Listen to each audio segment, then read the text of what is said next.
Now we are playing 8 concerts in China.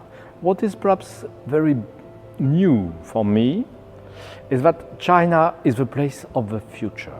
And now when we come in China, we discover new cities, new buildings, new audience.